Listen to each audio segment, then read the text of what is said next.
Notre sujet commence par une introduction que le professeur est arrivé à le faire d'une façon ou d'une autre. Nous essayons de développer certaines centrales, pas toutes les centrales, parmi lesquelles nous avons centrales hydrauliques, nucléaires, thermiques, éoliennes, géothermiques et solaires. Dans les solaires, nous avons deux options. Option photovoltaïque et option premier, la hydraulique. La centrale hydraulique n'est rien d'autre qu'une centrale qui fonctionne en prenant la force de l'eau. J'ai ici un combiné de centrales thermiques. Cette centrale thermique a deux options. Soit on l'obtient directement, une centrale thermique en brûlant des fossiles, ou bien quand on vient ici, c'est la centrale nucléaire qu'on va développer plus tard. Nous avons les centrales à moteur à combustion interne. Et ça, nous sommes champions au Tchad. C'est ce que nous avons pratiquement dans nos centrales. Nous avons les éoliennes que nous pouvons les classer sous forme des énergies nouvelles et renouvelables. Et nous avons les solaires. Les solaires, je voudrais le dire qu'il y a deux options d'obtenir de l'énergie à partir directement tombe sur les panneaux ou bien les thermos solaires où on utilise les héliostats, c'est-à-dire la chaleur. Si nous revenons maintenant à les classer en deux catégories, nous avons les énergies nouvelles et renouvelables qu'on appelle renouvelables ou les énergies non renouvelables que nous avons l'habitude d'utiliser et qui représentent à peu près le 60% de la production énergétique. Sur les énergies non renouvelables, nous avons l'hydraulique, comme je viens de le dire, le géothermique. Le géothermique a une spécificité. Plus qu'on rentre en profondeur dans la Terre, le niveau de température augmente et nous avons cette source-là au nord du pays. Elle est très importante et les États-Unis en produisent maintenant plus de 2000 mégawatts. Nous avons les éoliennes et nous avons les énergies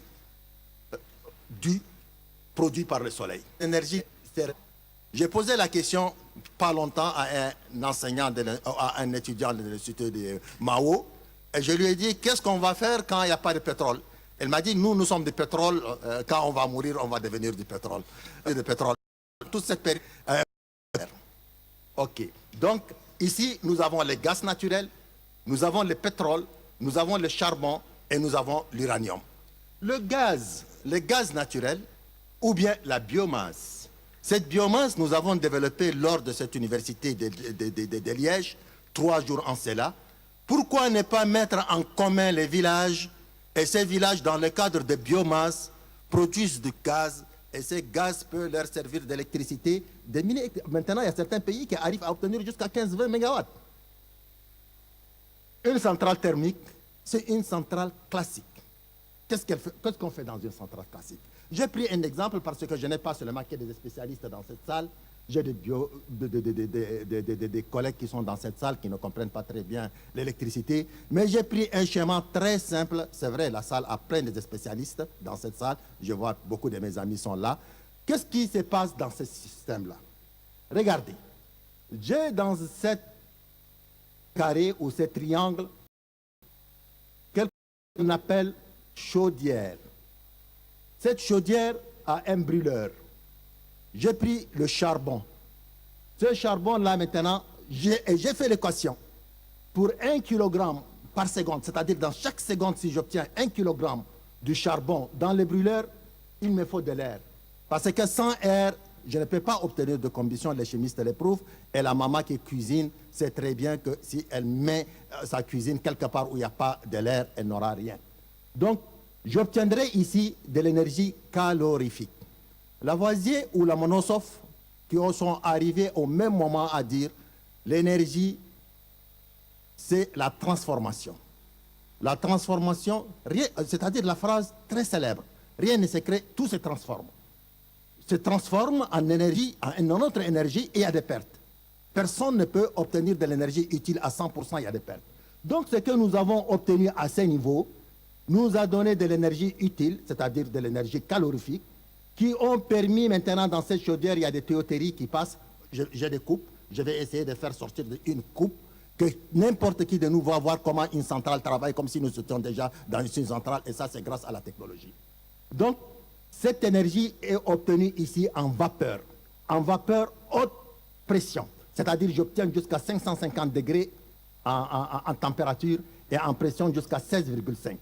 Mais ce que j'obtiens ici, c'est tout à fait normal que je perds. Je perds en fumée 3 MW.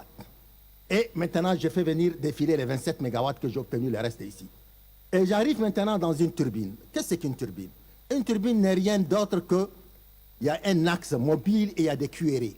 C'est-à-dire que je transforme cette énergie thermique, comme disait tout de suite le professeur, en énergie mécanique, en dynamique. Et cette énergie-là, maintenant, quand la vapeur rentre, regardez la maman, quand elle prépare, à force de cette vapeur, le couvercle tombe. Et c'est à partir de là que le premier génie, le premier avant, est arrivé à découvrir cette énergie qui aujourd'hui a fait révolutionner notre humanité. Donc, comme je disais tout de suite, cette énergie obtenue ici rentre dans la turbine, et là maintenant on a de l'énergie mécanique parce que l'axe de la turbine commence par tourner. Je vais essayer d'aller ici avant de revenir sur le condenseur. Cette énergie-là mécanique qui est obtenue ici, l'axe de la turbine est relié avec l'axe de l'alternateur, et là le rotor de l'alternateur commence par tourner. Et là c'est un phénomène physique un peu compliqué, mes collègues électrotechniciens le savent, que dans un alternateur il y a ce côté mobile qu'on appelle rotor, et la partie fixe s'appelle stator. Et les électrons qui prennent un peu, et maintenant ces électrons libres sont libérés par milliards. Et à l'estator, tu essaies d'exciter, et en excitant maintenant, tu as l'énergie électrique qui sort. Mais il ne sort pas en totalité, il sort seulement que 40%. Imaginez tout ce que nous avons mis ici, nous obtiendrons seulement que 40% de l'énergie utile. Et imaginez cette énergie utile, pour l'amener jusqu'à chez nous, il y a des pertes. Plus que la distance est importante, il y a de la perte. Nous mettons beaucoup pour obtenir peu. Donc 40% est venu ici, je vais revenir plus tard. Et là, il faut que cette vapeur ne doit pas être éparpillée, c'est vrai, il y a quelque chose, il y a une partie qui s'échappe, je vais voir devant, mais on a un condensateur. Un condensateur, on a de l'eau froide qui vient ici, jusqu'à 360 kg par seconde. Il essaye de réduire la vapeur à une certaine température, c'est-à-dire l'eau, on aura l'eau, et l'eau maintenant va faire les circuits fermés et nous aurons une perte de 15 MW qui va essayer de chauffer. Donc pour que les profanes essayent de comprendre comme s'ils sont dans une centrale électrique en visite, nous sommes maintenant dans une centrale thermique. Qu'est-ce qui se passe ici? Nous avons notre brûleur. Regardez, le brûleur est ici. C'est ça le brûleur. Dans ces brûleurs, nous avons maintenant de l'air qui rentre et au même moment du combustible, de l'énergie primaire, le charbon, le gaz, le mazout. Et je disais, pourquoi ne pas faire des mini-centrales dans notre équipe? Le professeur Jérôme, s'il est là, on a fait un travail, on a dit, avec les déchets que nous avons. Et au lieu de leur dire, les bouses des vaches, les débris de maïs et tout ça, on peut produire. On peut produire 5, 4, 3. Mais il faut absolument que les universités se mettent en contact avec les cités. Et puis de l'autre côté, le ministère de l'énergie et tout ça appuie. Et ces genres de solutions, on les trouverait nous-mêmes sur place. Donc qu'est-ce qui se passe maintenant? On a l'eau qui vient maintenant. L'eau vient par des pompes. Il y a une pompe qui fait monter l'eau. L'eau passe par les tuyauteries. Et là, en contact avec cette chaleur, l'eau se transforme en vapeur. Et la vapeur vient parce que quand l'eau, le liquide, se transforme en vapeur, là maintenant il sort avec une grande pression et nous avons notre turbine. Et là maintenant la vapeur rentre par une bouche, par une porte et sort par une autre fenêtre. Et là la turbine commence par tourner. Et plus que la vitesse est importante, plus que l'énergie est aussi importante. Donc qu'est-ce que ça va se passer? Donc regardez, l'axe de la turbine est relié avec l'axe de l'alternateur, ça c'est l'alternateur. Le rotor maintenant va libérer des électrons libres et là nous avons déjà notre énergie électrique qui va sortir et va aller maintenant dans les usines et les personnes. Et puis de l'autre côté, on ne laisse pas l'eau parce que c'est un cercle fermé. Et de ce côté maintenant, il y aura de l'eau d'une rivière ou de quelque part qui va essayer de refroidir un peu le vapeur et ça. Donc qu'est-ce qui se passe? Ici, c'est le CO2 qui se dégage et le résultat du contact maintenant de l'eau qui vient maintenant d'une nappe ou d'une rivière dans notre condenseur, refroidi, et là maintenant nous avons de la vapeur qui est perdue dans ce sens, et nous avons maintenant notre chaudière, notre alternateur, notre turbine, pardon, et notre alternateur, et nous avons notre transformateur, parce que l'énergie produite ici, il faut l'élever à n fois, on met un transformateur élévateur.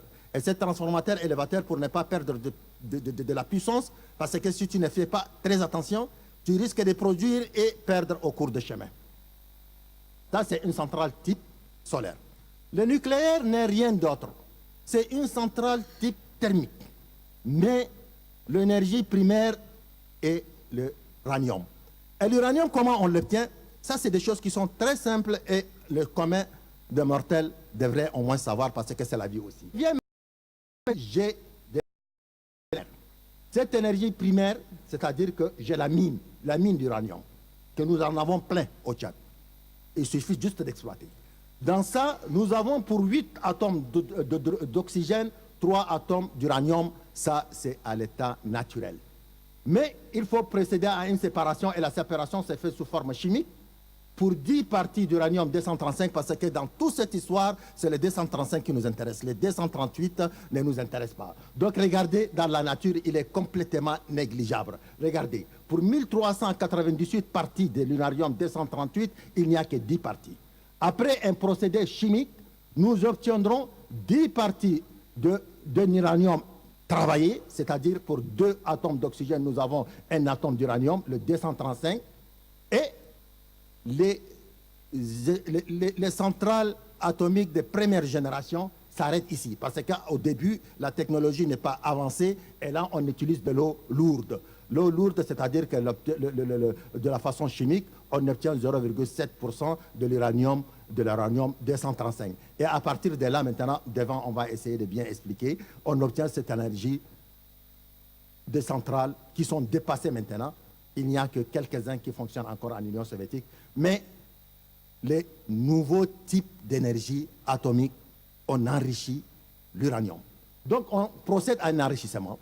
Et là, regardez maintenant, pour le même uranium 1398 parties de l'uranium 238, on a 50 parties. Et regardez maintenant, le pourcentage est de 3,6.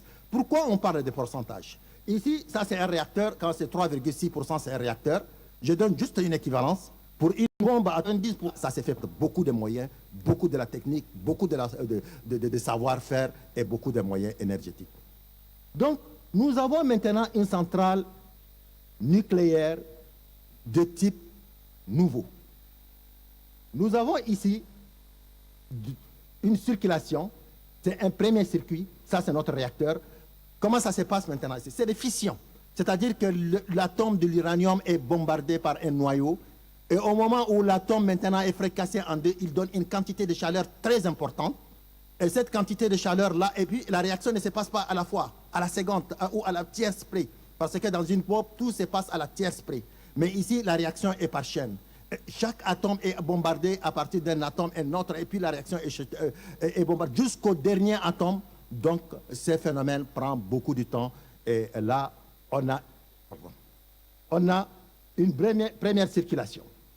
Cette première circulation arrive à un échangeur parce que la température, la pression est très importante, la température est très importante. Si ça vient directement ici, ça risque de brûler, d'éclater la turbine. C'est pourquoi on a procédé à un échangeur. Et dans cet échangeur, nous avons maintenant de l'eau simple qui vient jusqu'à ce niveau. Et là, maintenant, un deuxième circuit arrive à notre turbine. Et regardez maintenant, ça c'est une centrale en fonctionnement. Cette turbine, c'est là où la vapeur, regardez la vapeur, le blanc, quand il tombe sur la turbine, il transforme l'énergie thermique en énergie mécanique. Et l'énergie mécanique, la turbine avec le rotor sont reliés par un seul bras. Et là, maintenant, le rotor commence par tourner. On excite ici, on a de l'énergie électrique. Et à partir de là, le phénomène est le même. Et puis, de l'autre côté, il faut refroidir pour que le phénomène continue. Une centrale hydraulique. Une centrale hydraulique est considérée comme une centrale renouvelable. Elle ne fait pas partie des catégories de centrales thermiques ni des catégories de centrales nucléaires. Mais il faut faire très attention parce qu'au début du 19e siècle, la tendance est de détourner même des fleuves pour produire, pour faire des barrages et produire de l'énergie électrique. Parce qu'elle est gratuite. Pourquoi? Parce que chaque jour, on n'achète pas, chaque jour que Dieu fait, on n'achète pas de gasoil, on n'achète pas du charbon pour brûler. Donc, de fait qu'elle est gratuite, les gens pensaient que c'est faisable. Mais après 50 ans, ils se sont rendus trop liés. Il faut qu'on fasse très attention, c'est vrai, on parle de Gauthier, on parle de tout ça, mais c'est le débat.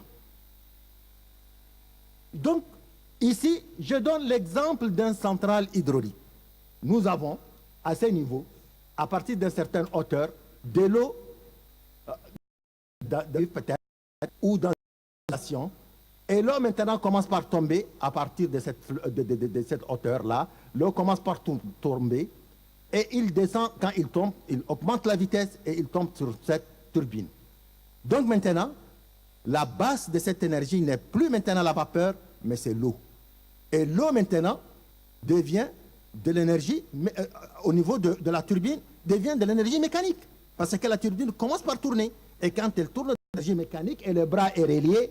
Et par rapport à ça, maintenant, dans notre rotor, dans notre alternateur, nous avons de l'énergie électrique et les réseaux, et puis ainsi de suite. Je ne finis pas ici. Je dis il faut qu'on essaye de voir comment l'énergie est passée par la turbine. Regardez maintenant ici, c'est une turbine. L'eau qui vient d'une certaine élévation passe, et regardez comment il sort. Il sort avec une pression. Pression très importante. Et là, la turbine est obligée de tourner. Je ne m'arrête pas ici. J'ai dit il faut que dans un schéma très simple, on essaie de voir comment fonctionne une centrale hydraulique. Là, regardez, c'est un phénomène très simple, l'énergie. Mais il faut apprendre. Il faut que la science devienne maintenant à la portée de tout un chacun de nous. Là, à la sorte. N'est rien d'autre qu'une centrale normale, mais la force de l'énergie, la force maintenant est le vent. Que le vent. J'ai pris un exemple très simple et j'ai dit, voici les hélices. L'hélice. Et quand ça tourne, il donne de l'énergie mécanique. Et c'est la force du vent. Et c'est gratuit. C'est complètement gratuit. C'est vrai. Le problème est d'investir. Et l'investissement coûte un peu de sous. Et le plus souvent, on nous dit, vous n'avez pas de techniciens, vous n'avez pas de moyens. Mais le fait que chaque jour que Dieu fait, on n'émet pas du carburant, on n'achète pas, on apporte, demain il n'y a pas de carburant, il n'y a pas ça.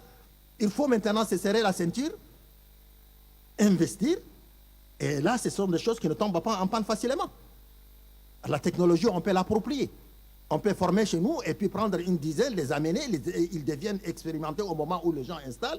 Et là maintenant, il faut approprier. Dans une année, combien on peut économiser par rapport à l'argent qu'on va acheter des carburants et les brûler. Donc, ça pouvait être rentable au point de d'un kilowatt d'installation. C'est cher, c'est vrai. Mais après, sur les kilowatts-heure vendus, ça va s'équilibrer. Et une étude bien faite n'a pas été faite dans nos pays du Nord, du Sud. Au Nord, ils l'ont fait et ils savent que c'est intéressant et ils le font. Et là, ça donne de la valeur ajoutée. Une source géothermique, c'est pratiquement, on la remarque. Quand vous partez vers le nord du pays, vous trouvez dans un coin cette image. Et là, maintenant, ça veut dire que dans cette partie-là, il y a des sources géothermiques. Et le phénomène est comment? C'est-à-dire qu'aujourd'hui, l'humanité est arrivée à exploiter cette énergie qu'on appelle géothermique. Mais la tendance est d'apporter des tuyauteries jusqu'à 1000, 1500, 2000 mètres en profondeur. Voici, regardez maintenant. Là, ça rentre jusqu'à 1000 mètres de profondeur.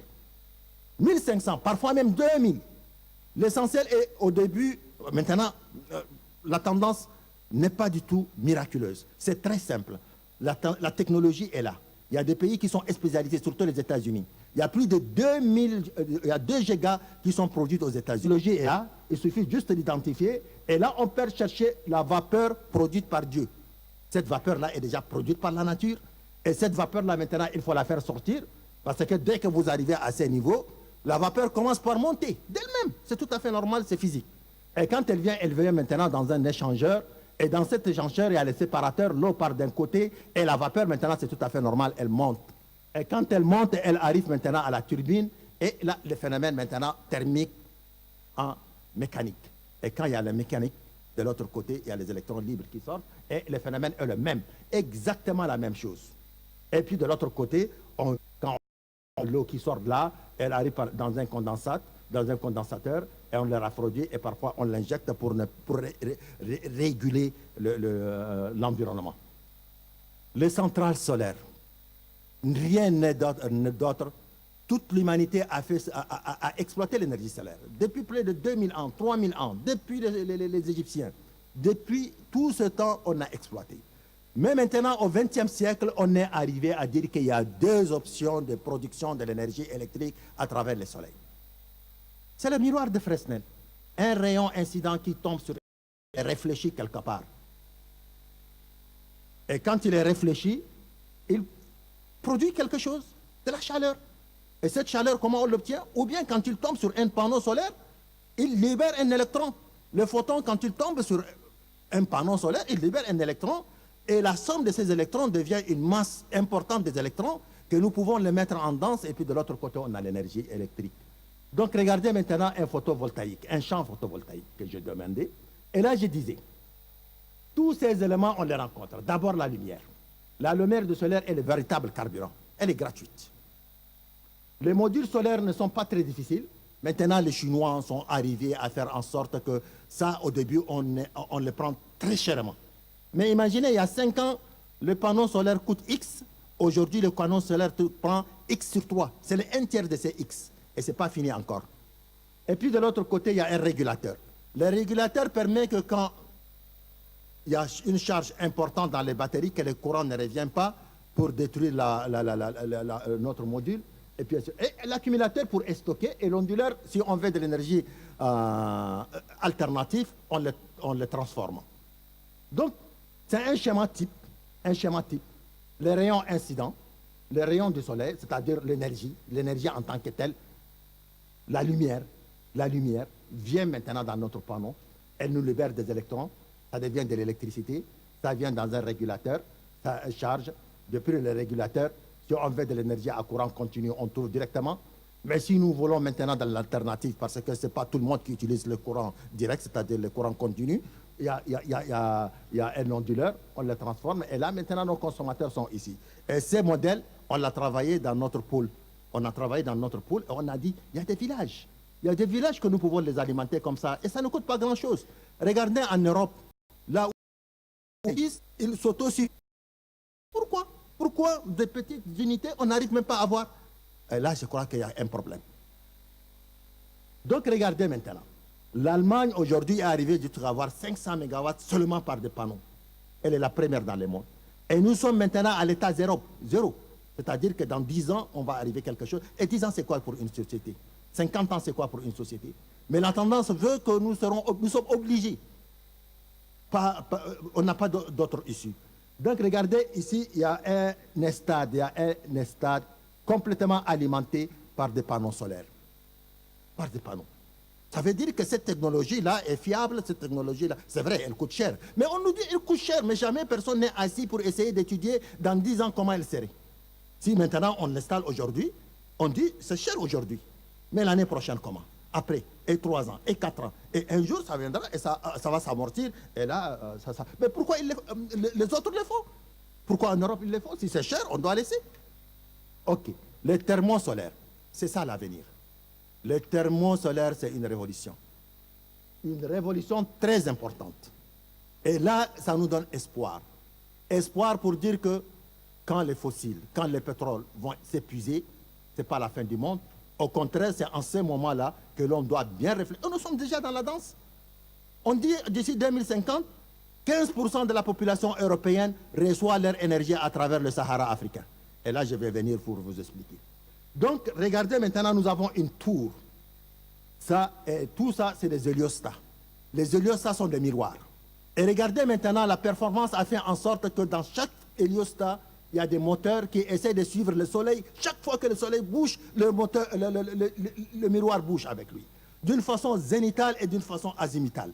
Donc, ça veut dire que c'est vrai, il y a des pertes, je ne dis pas, et ce n'est pas performant. Et chaque fait, il y a une performance. Donc, on arrive à les rayons incidents. Si le soleil est ici, les rayons incidents tombent ici, il est réfléchi directement ici. Donc, ici, nous avons maintenant une forme de chaudière. Purement une chaudière. Donc, dans cette chaudière, maintenant, on fabrique de la vapeur. Et cette vapeur-là, maintenant, viendra. Et elle va nous tomber sur la chaudière, sur la turbine. Et là, nous avons notre énergie mécanique. Tout est mécanique, tout est dynamique. comment obtenir maintenant la partie dynamique, la partie mécanique? Comment transformer cette partie thermique-là en énergie mécanique? Et là, maintenant, la quantité de vapeur que nous allons obtenir nous permet maintenant d'obtenir ce que nous voulons. Et là, regardez maintenant, ça, c'est le type de centrale moderne, très moderne. Donc maintenant, ça, c'est un peu dépassé. Moi, j'ai fait mon Master of Science sur une centrale comme ça, en 1984. Imaginez, en 1984, nous avons fait une centrale de ces genres. Et en 1984, on nous disait qu'elle n'est pas rentable et on a mis les projets à côté. Et en 1984, nous n'étions pas d'accord avec nos chefs.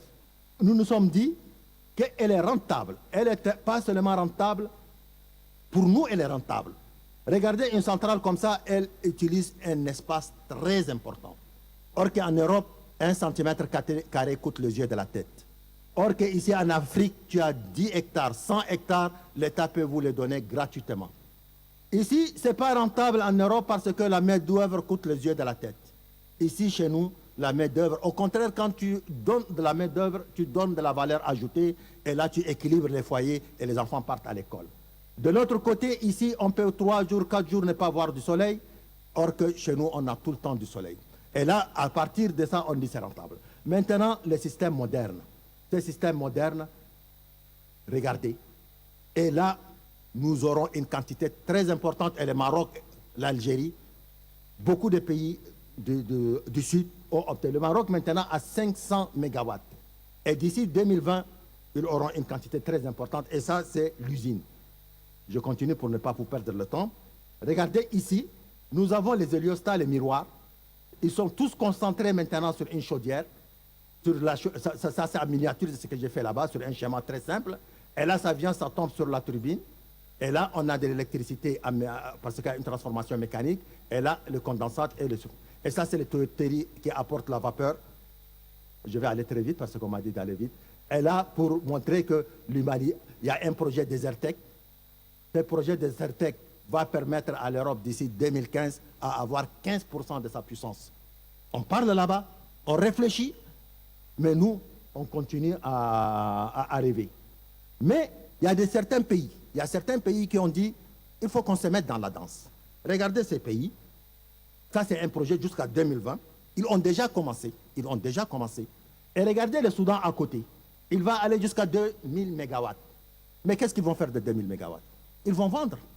Moi, je disais toujours qu'au Tchad, on peut commencer. C'est vrai, l'investissement, ça coûte. Mais il faut déjà commencer. Et si on commence dans ces genres de centrales, d'ici quelques années, 10 ans, 20 ans, 30 ans, on va produire de l'énergie électrique avec l'espace qu'on a. Et nous avons la muraille verte. Ça permet maintenant à la muraille verte de continuer. Et puis de l'autre côté, l'énergie produite peut être vendue à tous les voisins et puis un peu plus loin. Et regardez, ça c'est des exemples types. Et tous ces pays, en Israël, ça fonctionne. En Israël, maintenant, ça devient même plus rentable que les autres types d'énergie. Et puis leur exemple est à prendre. Et là, j'ai fait juste une comparaison très simple. Parce que le plus souvent, on nous dit, vous voulez vous aventurer dans cette partie-là, vous n'avez pas formé vos jeunes, comment vous allez acheter les équipements?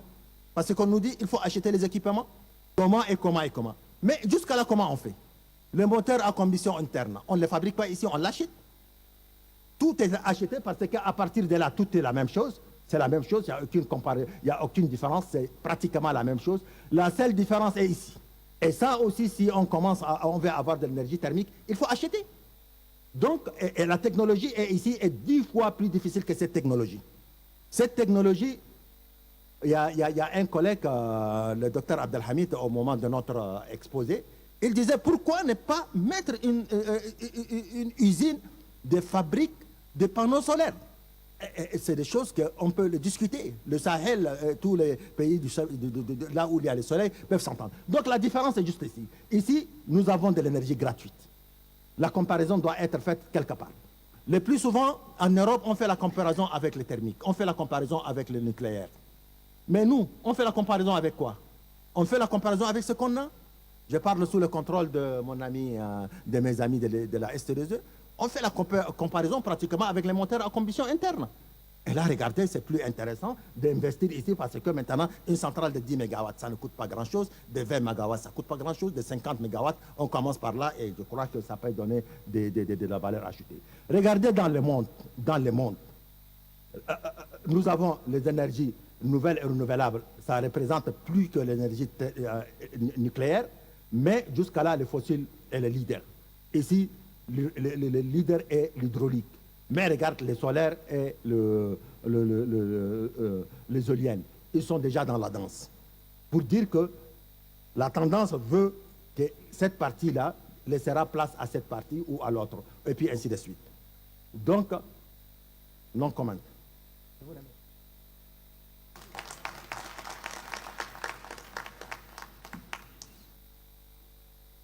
Je remercie mon ami là pour son exposé, à mon avis très complet, sur la production d'énergie électrique, qui est une des formes de l'énergie, hein, rappelons-le. Il est un petit peu amoureux des centrales électrosolaires, avec juste raison. Il y a des problèmes techniques qu'il s'agit évidemment de maîtriser. Et tout ça, ça peut nous amener à réfléchir un petit peu sur les problèmes de formation. Et je m'explique un peu, sans vouloir déborder beaucoup, en 2 mots, pour expliquer que le problème de la production d'énergie électrique ou non, du reste, énergie électrique par exemple, c'est un problème pluridisciplinaire. Si vous produisez de l'énergie électrique de façon classique en brûlant un combustible, interviennent les domaines de la science suivants. Quand vous faites la combustion, c'est de la thermodynamique, de la chaleur, de la thermochimie qui entre en jeu. Quand vous échangez la chaleur avec la vapeur, vous produisez de la vapeur, c'est le transfert de chaleur qui est présent. Ensuite, quand vous envoyez les fumées issues de la combustion vers la cheminée, c'est de la physico-chimie, il y a transformation en fonction de la température des produits. Et quand ensuite les fumées vont dans l'atmosphère, avec l'action du rayonnement solaire, les problèmes envisagés sont de nature physico-chimique. Il y a de la mécanique des fluides qui correspond au mouvement des masses d'air.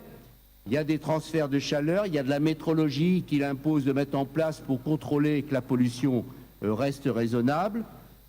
Il y a les sciences de la santé, voir comment si les gens ne sont pas impactés par la libération de fumée dans l'atmosphère, tout au moins au niveau du sol.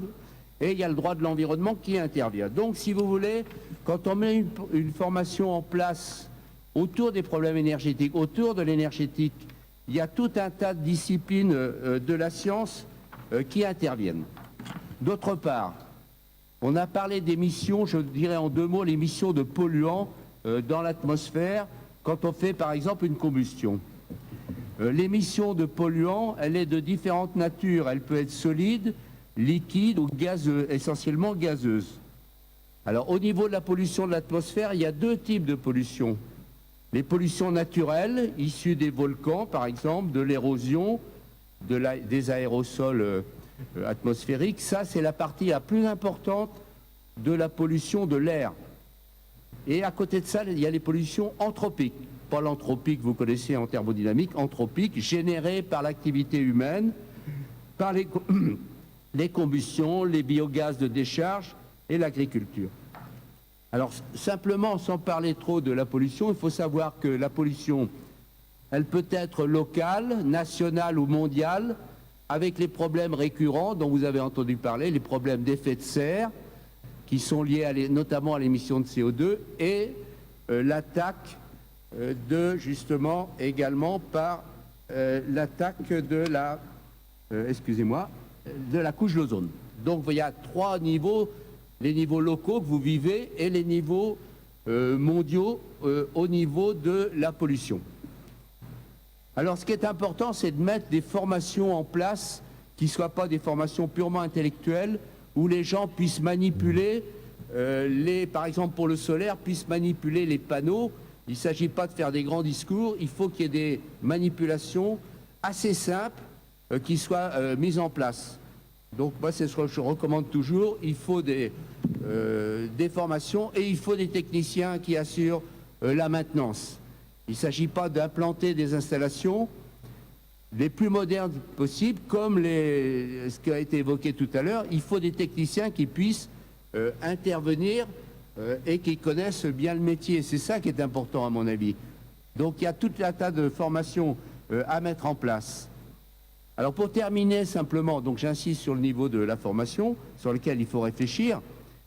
J'insiste également sur un mode de production d'énergie électrique qui n'a pas été évoqué, c'est la combustion des ordures.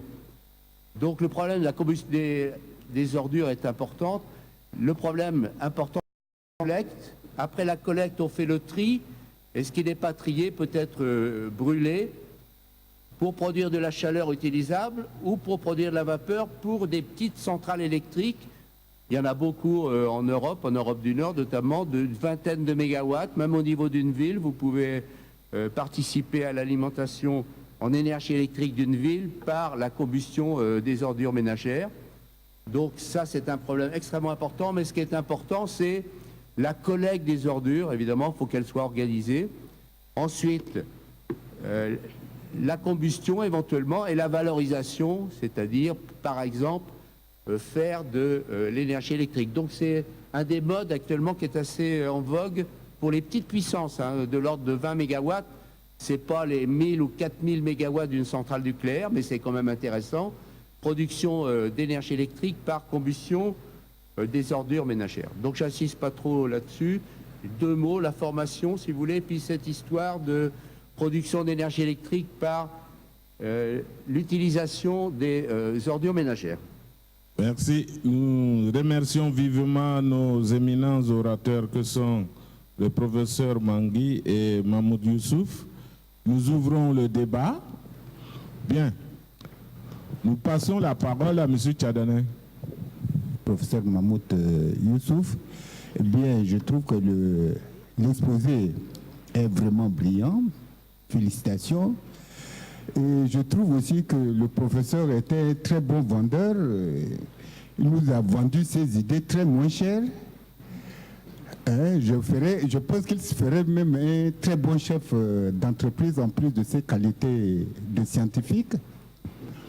Bon, ceci dit, nous pensons que pour justement asseoir toutes les bonnes idées qu'il a développées, il faudrait atteindre un certain niveau critique en matière de techniciens, car on les cherche au Tchad, on ne les trouve pas, on cherche de bons justement électriciens avec des torches, de bons maçons avec des torches, de bons mécaniciens avec des torches. Donc vous voyez, il nous ramener sur terre en nous disant qu'il faut de la formation. Et je constate avec regret qu'au Tchad, on forme beaucoup plus de docteurs que de techniciens supérieurs. Je ne sais pas pourquoi on ne réfléchit pas suffisamment sur ça. Voilà, donc il faut former vraiment des techniciens supérieurs pour pouvoir relever le défi.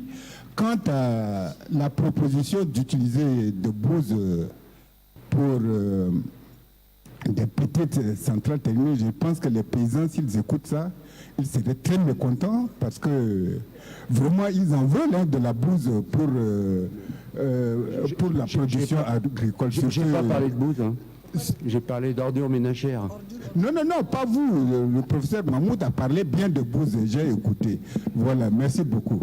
Quand même, c'est un thème assez important, porteur et puis très pratique, accessible à tout le monde parce que le problème énergétique, on le rencontre chaque jour donc, dans notre vie quotidienne. Donc tout cela a été dit, et puis en fait Camille a été fait de manière très pédagogique, très simpliste, effectivement pour que l'ensemble de l'auditeurs puisse quand même suivre cet exposé-là. Ceci étant donc, en fait, il y a des questions à poser par rapport à la commission de déchets, quoi. Vrai, en fait, par rapport à la possibilité, en fait, de pouvoir faire à base de déchets produire de l'électricité, c'est une idée quand même assez longtemps qu'elle circule. Mais malheureusement, jusqu'à maintenant, en fait, il n'y a pas un problème. Il y a un problème technique et j'aimerais qu'en fait, que le problème Mengui puisse nous éclaircir par rapport à ce problème-là.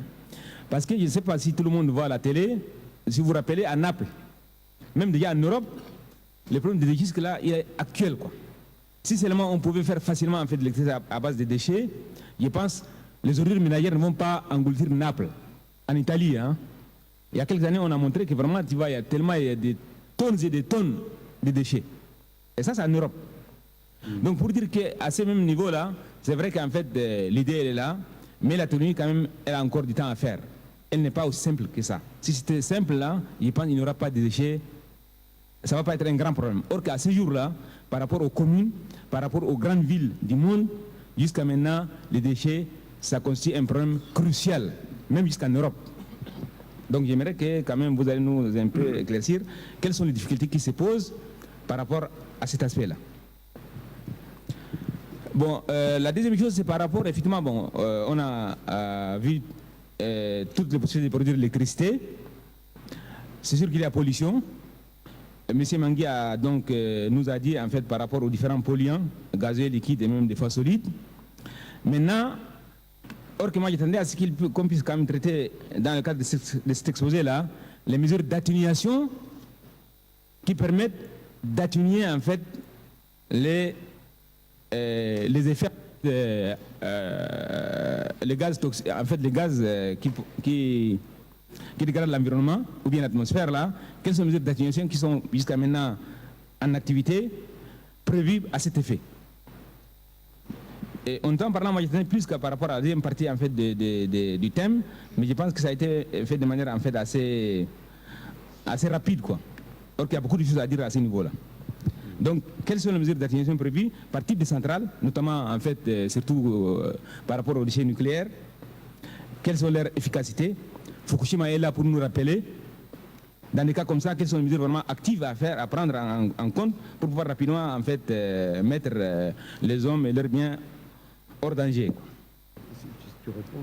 Par rapport aux centrales solaires, c'est vrai qu'on a un gisement assez important en Afrique, on peut en produire, mais un problème classique à ce niveau-là, c'est l'accumulation. Parce que le soleil étant périodique dans la journée, qu'est-ce qu'il faut coupler?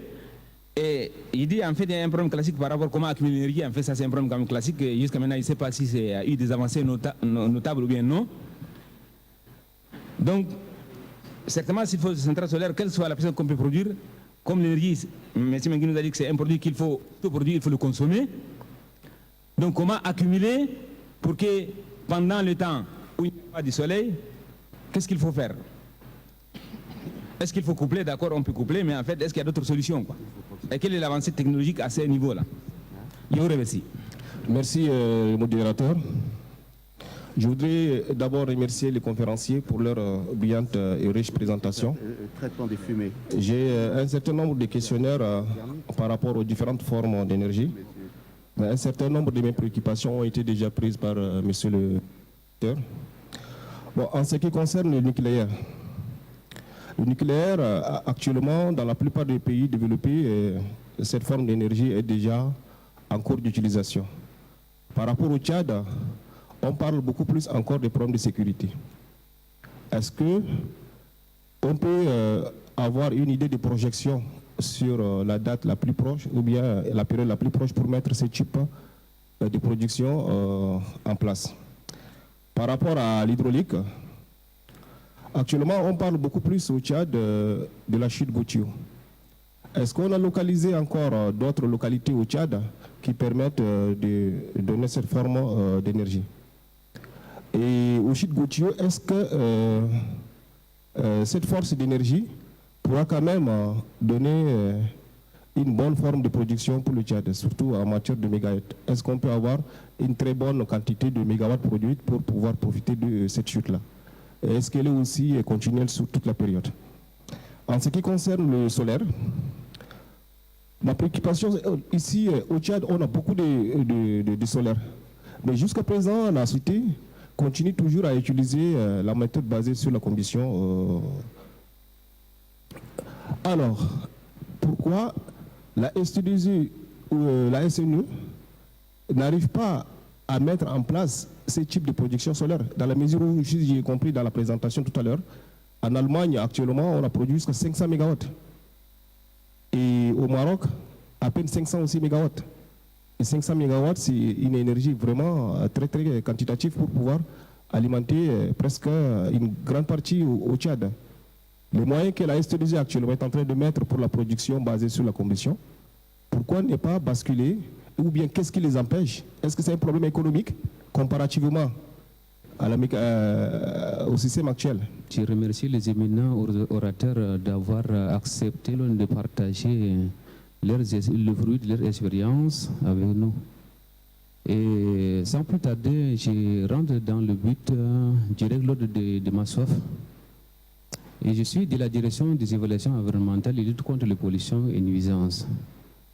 Quand j'ai vu le thème, les différents modes de production de l'énergie et leurs impacts sur l'environnement, et je m'attendais à ce que, à chaque mode de production d'énergie électrique, et qu'on me fasse sortir les éventuels impacts sur l'environnement.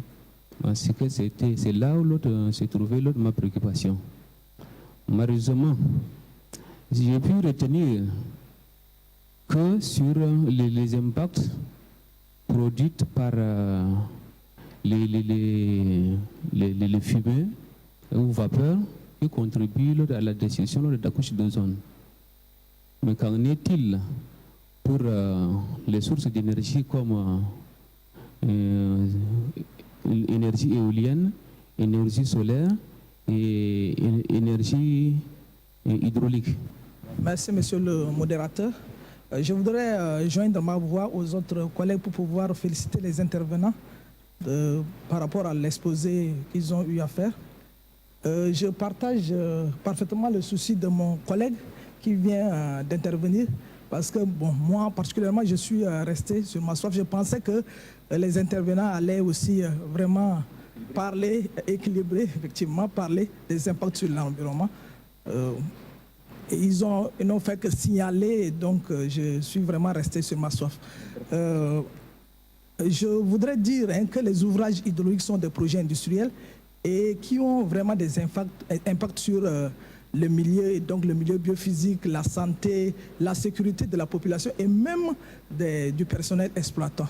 Et aujourd'hui, de nos jours, agir en industriel responsable, c'est d'identifier, de réduire les impacts éventuels de ces installations et puis de toutes les activités qui peuvent éventuellement générer des impacts sur l'environnement.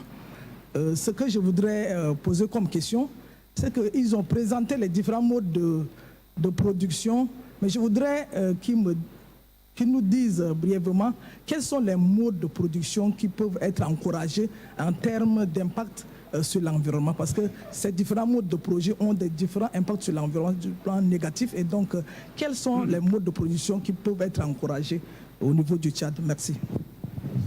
Bien, merci. Nous repassons la parole aux conférenciers pour répondre aux différentes questions posées. Si vous permettez, là, je réponds aux deux dernières questions posées, là, qui sont tout à fait justifiées du reste. C'est-à-dire qu'il y avait bien le mot impact sur l'environnement qui était cité dans, je pense, le titre de la conférence. Mais vu le temps qui était imparti, je pense, et vu également peut-être la formation très disparate des gens, il fallait d'abord poser les problèmes thermiques avant de parler de l'électricité. Et ce qui nous laissait peu de temps pour aborder le problème de l'environnement, qui, à mon sens, devrait faire l'objet d'une conférence particulière, vous voyez. Donc c'est vrai, ce que vous dites est juste. On n'a pas répondu totalement à votre attente du fait du contenu à traiter. Excusez-nous, bon voilà. Pour répondre à la première question concernant les déchets, après je laisserai la parole à Mahmoud Youssouf.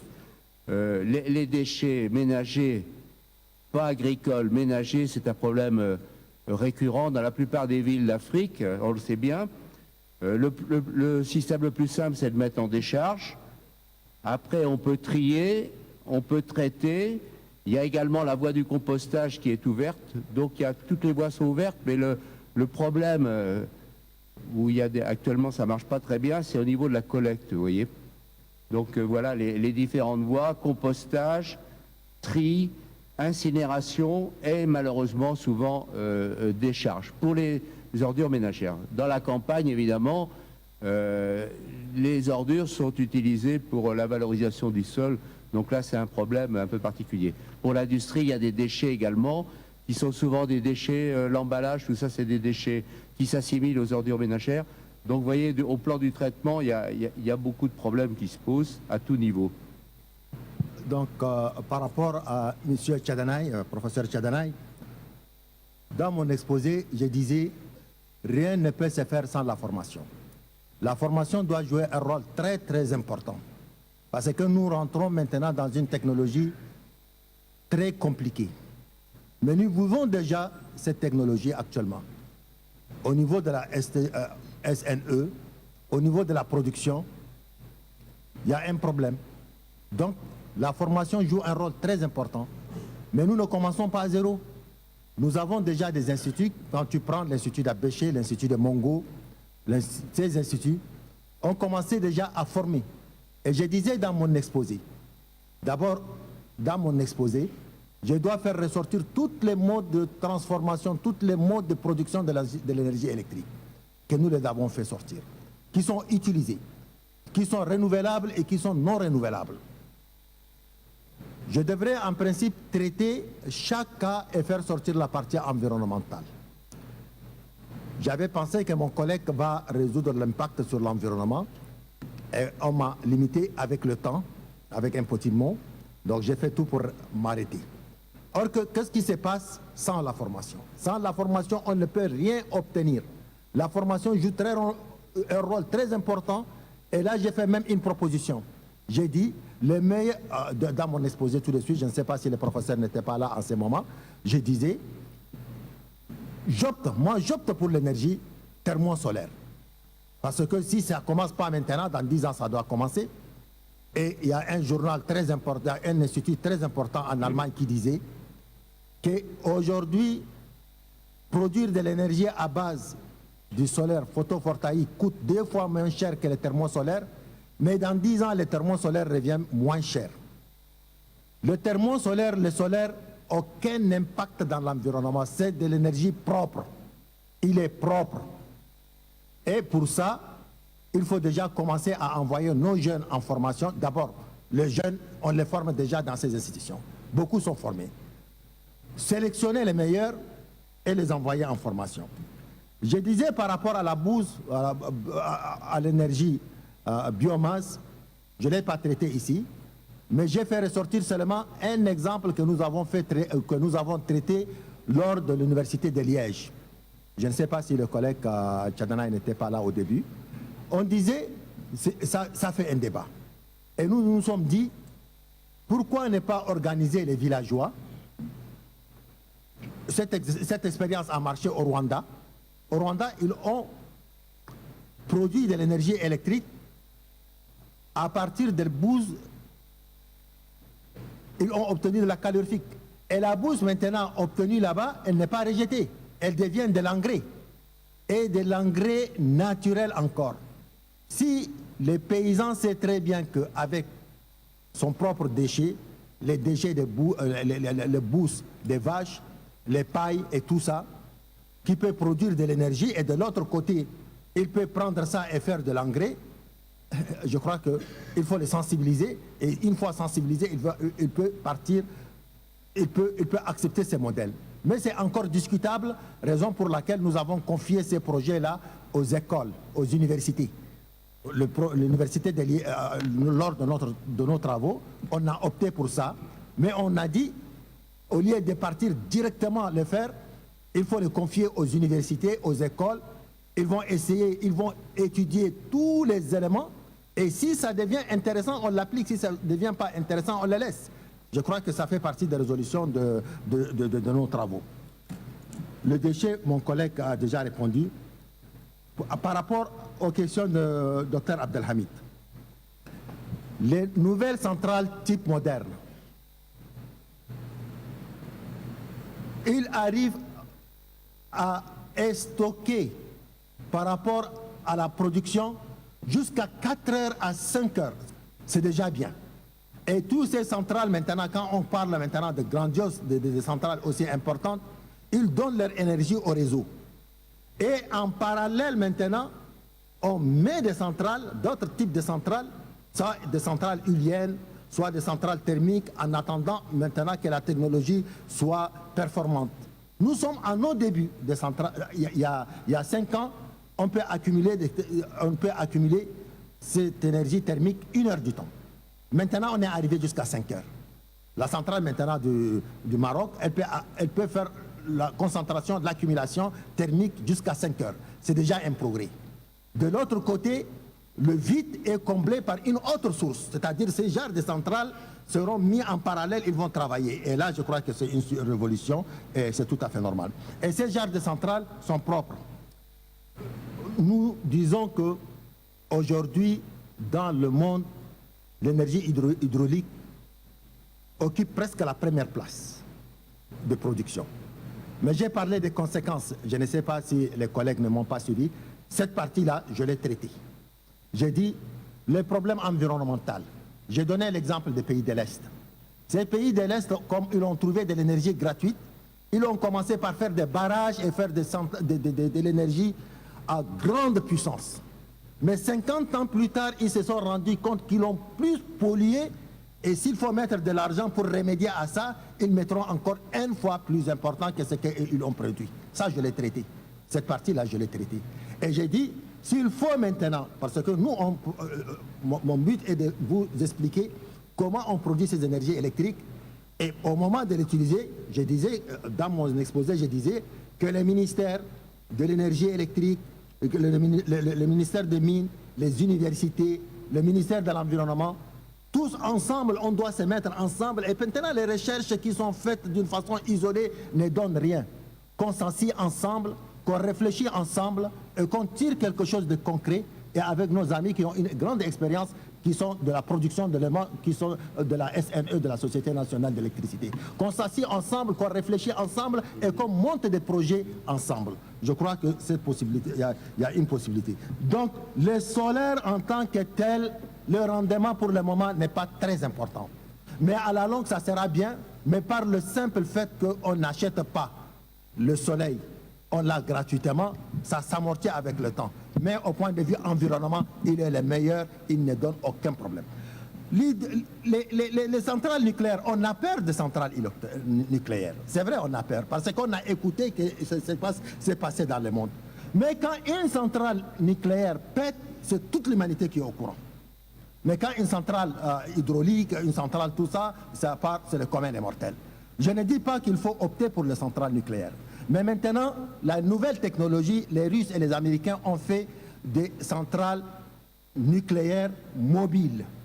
100 MW, 50 MW, 200 MW. Et la tendance maintenant est ça. Vous achetez la centrale complète, vous l'amenez, vous la déposez au Tchad. Et ils vous garantissent le suivi. Ils garantissent le suivi. Elle est peu polluante, hein? Elle n'est pas du tout, elle n'est pas polluante par rapport à nous qui achetons une centrale comme ça.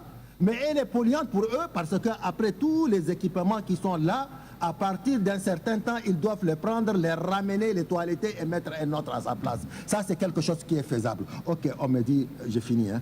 Le débat est très passionnant, mais je pense que les éminents conférenciers sont parmi nous. Lorsque nous aurons fini, certains pourraient les approcher pour les zones d'ombre qu'ils auraient constatées. À cela, je ne prends que 3 questions. 3 questions.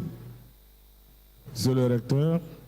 Je voudrais donc joindre ma voix à celle de ceux qui m'ont précédé pour féliciter le professeur Mahmoud Youssouf Khayal et le professeur Gilbert Mangui.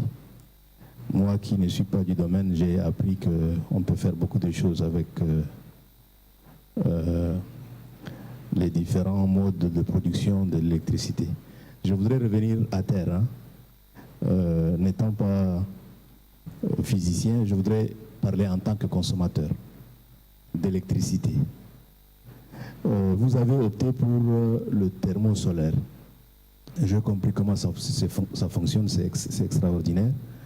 Et vous avez également fait un camembert où on a vu un certain nombre de pays qui ont opté pour ce mode de production de l'énergie.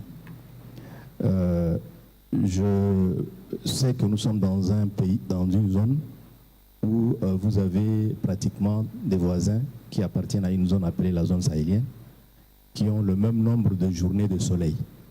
Et la moyenne actuellement au niveau de la sous-région est de 252 journée, jour-soleil, 252 sur 365 jours-soleil. Quand vous optez pour le thermonucléaire, le thermosolaire, est-ce que vous ne pouvez pas développer dans vos recherches avec vos amis dans ce domaine-là la possibilité de mutualiser les moyens au niveau de la sous-région SILS pour qu'au lieu d'installer des centrales thermosolaires au niveau des pays, ce qui serait sur le plan coût consommateur très élevé, est-ce qu'on ne peut pas mutualiser les moyens au niveau de la sous-région SILS pour qu'on installe simplement une grosse centrale thermosolaire et ça peut-être donnerait un effet plus intéressant, aussi bien en termes de coût qu'en termes d'investissement. Merci. Bon, je dis comme je suis tout proche, je peux couper pour que ça aille vite. Bon, toutes mes félicitations, ça m'a permis de comprendre beaucoup de choses. Moi, c'est peut-être juste une petite question. Il y avait eu un colloque international sur les énergies renouvelables au Tchad financé à grand frais. Et toute la population croyait déjà qu'on allait avoir une solution à ces problèmes. Et je ne sais pas où en sont les résultats. Et je me pose la question, est-ce que vraiment c'est une malédiction au Tchad pour ce problème d'énergie, parce que c'est un éternel recommencement. Merci. Mon ami Dr Mahmoud, c'est vrai, il a travaillé en tant que, enfin il a exposé en tant que scientifique. Mais vous savez qu'il y a toujours entre la science et la science pratique, il y a toujours un élément quand même d'écart. Et moi je viens, peut-être que ce n'est pas une question que je vais poser, mais peut-être que c'est un complément.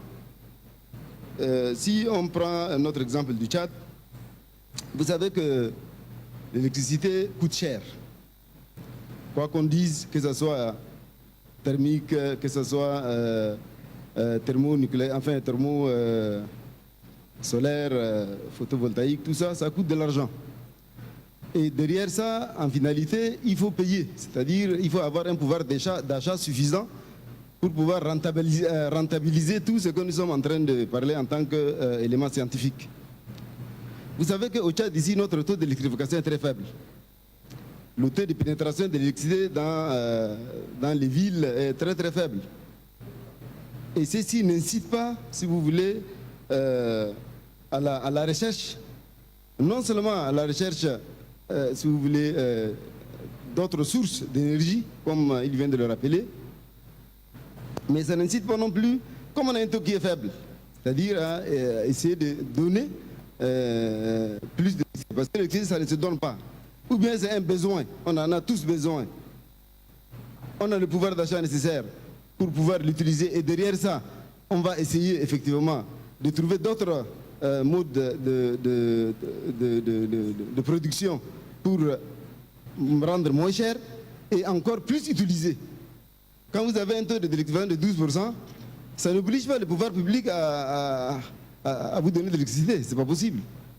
Parce qu'il n'y a pas de gens qui poussent. Parce que l'électricité, quand on le veut, il faut pousser le pouvoir public. Il faut les pousser, il faut les obliger à donner cette énergie électrique pour pouvoir aller plus loin. Merci. Je joins ma voix à celle de mes camarades étudiants de l'Institut de pétrole de Mao pour féliciter les orateurs. Ma question porte sur le pétrole. Le Tchad exploite le pétrole. Nous avons la raffinerie. Mais le pétrole est exploité de telle sorte qu'on ne tient même pas compte de l'environnement. Est-ce que le Tchad doit encore continuer à exploiter le pétrole sous cet état? Plus nous exploitons le pétrole, plus ces produits dérivés deviennent plus chers. Prenons l'exemple du gaz butane des cuisines. Avant, c'était seulement à 1500. Aujourd'hui, nous avons la raffinerie chez nous, mais la charge de gaz est à 3000 francs. Est-ce que le Tchad doit encore continuer à exploiter le pétrole? Si oui, est-ce que demain, il sera capable de résoudre tous les problèmes qui surviendront après la pollution de l'environnement? Juste ça.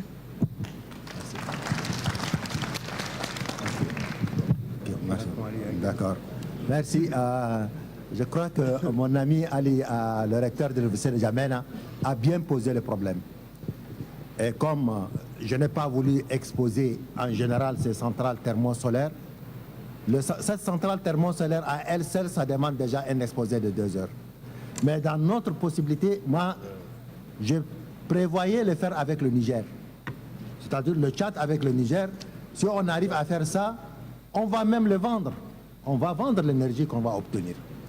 Mais avant toute chose, c'est la formation et la recherche. Et je voudrais juste vous dire quelque chose sous le contrôle du secrétaire général, nos secrétaires généraux de l'enseignement supérieur. L'ECNAR est en train de changer de dénomination, de changer de statut, et il va faire la recherche-développement. Et dans cette recherche-développement, nous voudrons mettre l'énergie à la base. Maintenant, on fait la paléontologie. On est leader aujourd'hui dans la paléontologie parce qu'au Tchad, franchement, si on fait faire quelque chose, on le fait réellement. Dans la télédétection, nous sommes aussi leaders. Mais maintenant, il faut que dans l'énergie, il n'y a pas de solution. Hein. On ne peut pas tourner au rond. L'énergie, c'est une réalité et l'énergie, nous sommes obligés.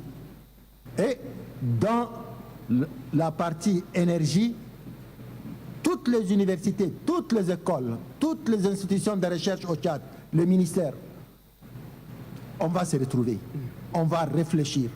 On ne va pas se réveiller un bon matin et se dire que demain on va faire.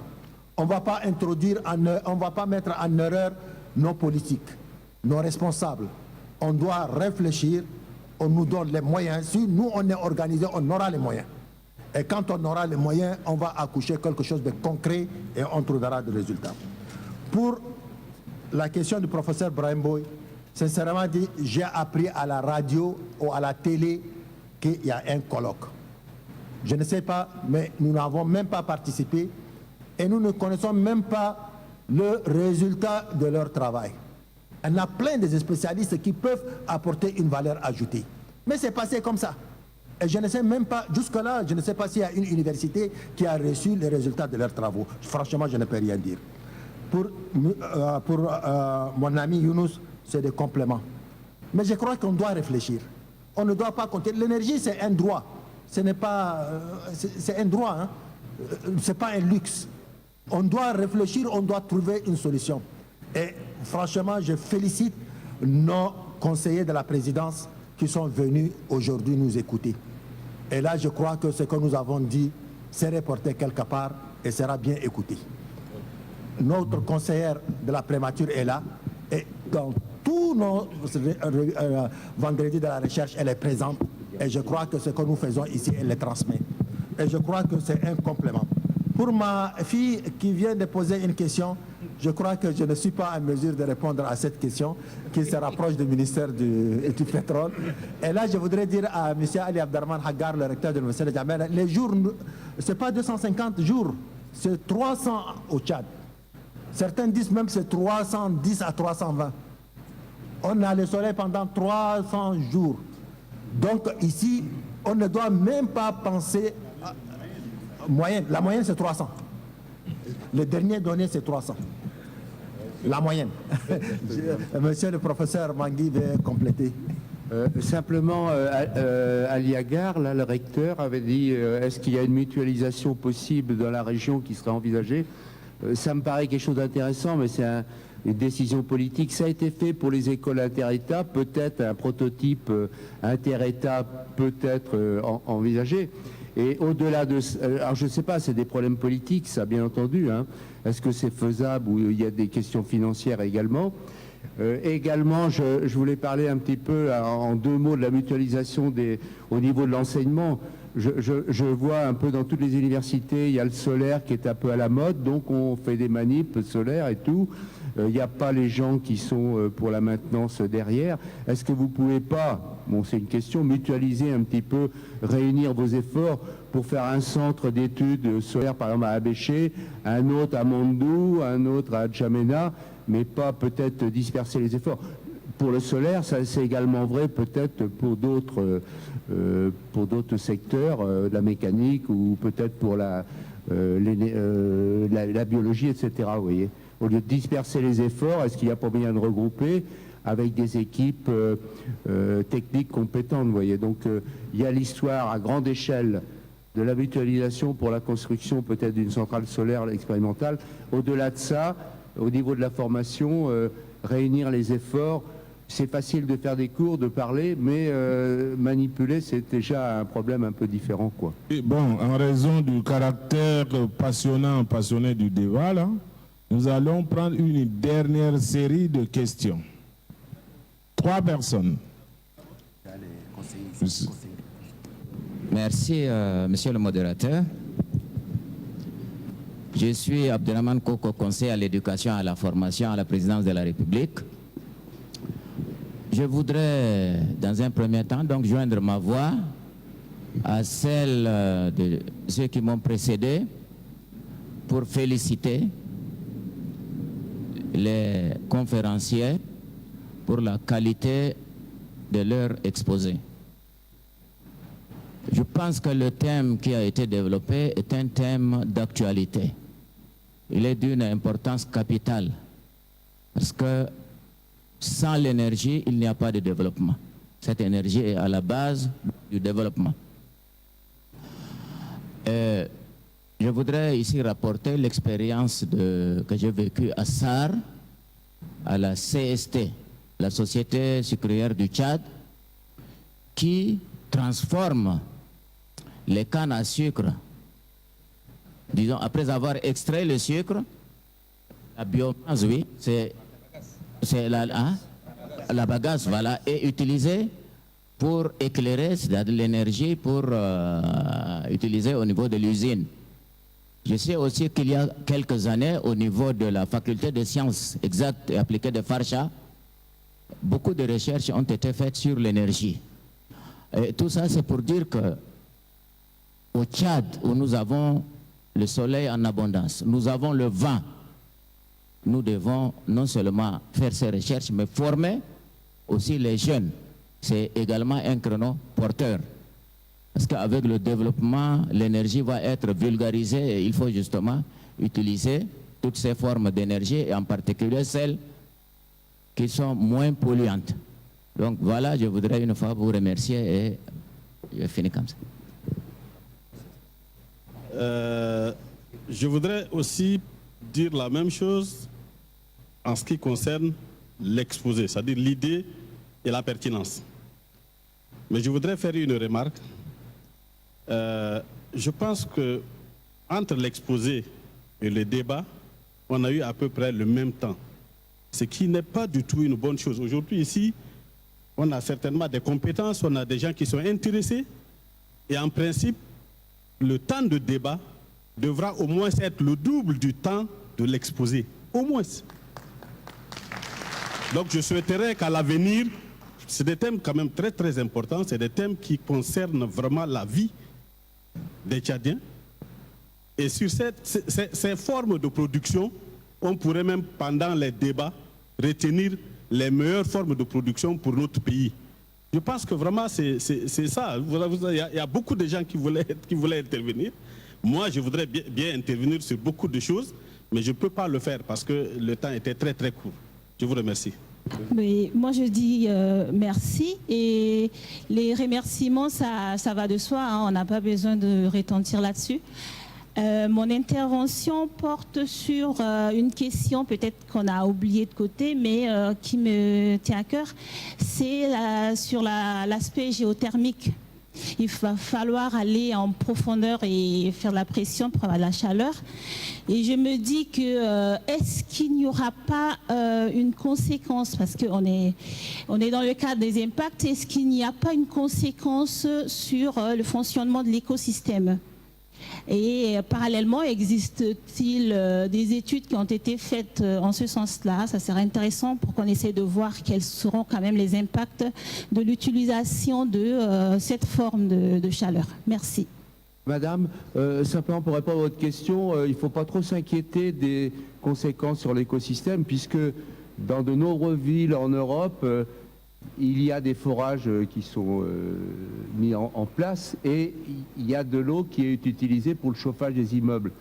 Donc il y a en gros 2 forages qui sont après l'évaluation des nappes, etc. Donc l'eau est utilisée, l'eau chaude est utilisée avec certaines précautions parce que l'eau est chargée de sel et utilisée pour le chauffage urbain. Donc si en ville déjà on le fait avec toutes les précautions qui sont prises actuellement de toute nature dès qu'on fait quelque chose, au plan industriel ou ce type de réalisation, s'il n'y a rien qui se passe, si tout est accepté en l'état, en ville, dans les grandes villes en Europe, je pense qu'il n'y a pas trop de soucis à se faire si on met en place notamment des centrales géothermiques dans la campagne, vous voyez. Hein, je comprends votre question, mais à mon avis, il n'y a pas trop de soucis à se faire à ce niveau-là. Tout ce que je voulais dire, il l'a dit, mais c'est considéré comme des énergies propres. Des énergies propres. Et là, en Islande, aux États-Unis, ils sont partis jusqu'à 2 gigawatts, c'est-à-dire 2000 mégawatts. Et l'impact dans l'environnement, c'est des phénomènes qui se passent normalement. L'impact jusqu'à là, et c'est depuis pratiquement 40 ans qu'on exploite le géothermique. 40 ans, depuis les années 70. Et puis je crois que pour le conseiller Coco et pour les conseillers, franchement, ce que vous venez de dire, vous avez dit est tout à fait à sa place. Mais on fait tout pour améliorer. Donnez-nous encore un peu de temps. Et comme c'est la première année, ça c'est la 10e conférence, on va améliorer. Je vous remercie. Okay. Bien, merci. Je pense que les préoccupations des conseillers ont été abordées par le professeur Mahmoud Youssouf. Pour la prochaine fois, nous allons essayer de gérer le timing en fonction des débats qui sera dédoublé par rapport à la communication. Donc, on prend acte. Je pense que le CNAR va essayer de gérer ce timing. Merci.